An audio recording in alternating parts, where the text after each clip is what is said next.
అవకాశం నా కోసం అడగట్లా, మీ భవిష్యత్తు కోసం అడుగుతున్నాను, మీ బిడ్డల భవిష్యత్తు కోసం అడుగుతున్నాను. అతనికి ఒక్క అవకాశం ఇస్తే ఏం జరిగింది? గూడెం గ్రామాల్లో చీకటి కడుపు చీలింది.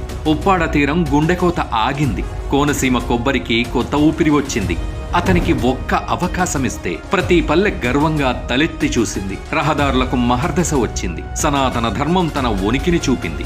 అతనికి ఒక్క అవకాశం ఇస్తే అమరజీవి జలధార ప్రాజెక్టు ప్రాణం పోసుకుంది.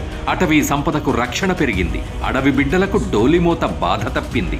అతనికి ఒక్క అవకాశం ఇస్తే యువత భవితకి భరోసా వచ్చింది. అధికారులకు గౌరవం దక్కింది. ప్రజలకు ప్రభుత్వంపై నమ్మకం పెరిగింది.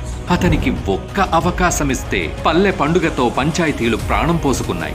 దేవాలయాలు నిత్య పూజలతో కళకళలాడుతున్నాయి. పిఠాపురంలో అభివృద్ధి పనులు పరుగులు పెడుతున్నాయి. సమస్య చెప్పుకుని ఇంటికి వెళ్ళక ముందే పరిష్కారం గుమ్మంలో సిద్ధంగా ఉంటుంది. సార్ ఒక్కరే ఇది చేయగలరని నమ్మకంతో పార్టీ ఆఫీస్ దగ్గర మొండిగా కూర్చున్నట్టు చేశాం సార్. మీరు చేసిన సాయానికి మాత్రం ధన్యవాదాలు తెలియజేసుకుంటున్నాను సార్. ఇది ఒక రోజు ప్రయత్నం కాదు, దశాబ్దాల పాటు సాగే ప్రయాణం. అతని నేటి ఆలోచనలు రాబోయే తరాల భవిష్యత్తుకు పునాదులు.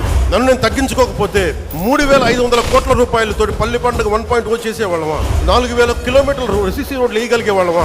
నేనే కనుక నా స్వార్థం కోసం ఆలోచించి తగ్గించకుండా ఉంటే 1,00,000 ఫామ్ పాయింట్స్ కట్టేవాళ్ళమా? నేనే కనుక తగ్గకుండా ఉంటే 22,500 మినీ గోకులాలు కట్టేవాళ్ళమా? నేనే కనుక తగ్గకుండా ఉంటే 10,000 ఎకరాలు ఉద్యానవనాలు పంటలు పండేయా?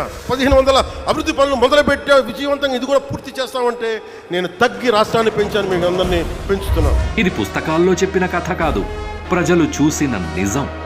నమ్మకం అంటే ఏంటో నిరూపించిన వైనం.